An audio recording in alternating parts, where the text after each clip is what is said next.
člověk zjišťuje, kde tomu to vlastně stojí. Musím říct, že Třinec vlastně hraje dlouhodobě v podobné sestavě, takže jsme na ně byli připraveni dobře. Urodili jsme jim na standardní situace a z toho jsme dostali gól, což je samozřejmě nemilé.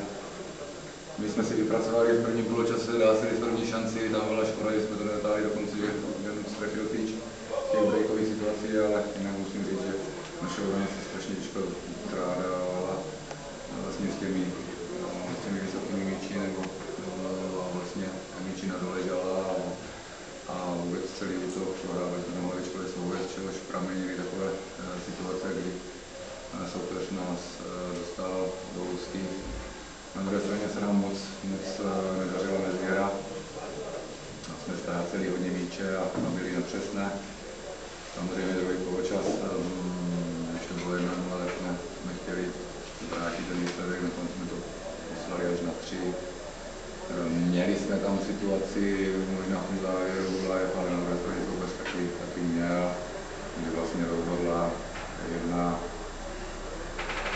dá se říct, dobře provedená standardní situace u nás chyba, protože Paník jednoznačně měl bránit tady tohle hráče a nechal na hodně tyčí plně sám.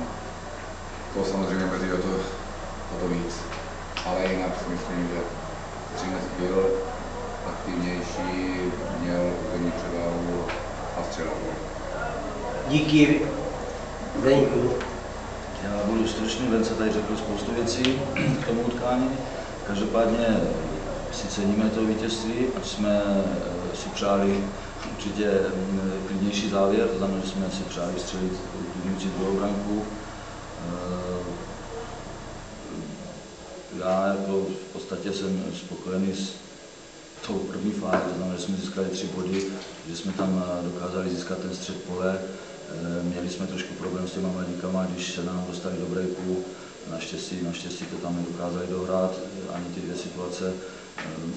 Zase budu kritický k té naší závěrečné fázi, to znamená k tomu, proč se ten fotbal hraje, té koncovce, že jsme se skutečně měli prosadit lépe, než jenom do jedné situace. To je asi všechno. Pánové, dámo, nic.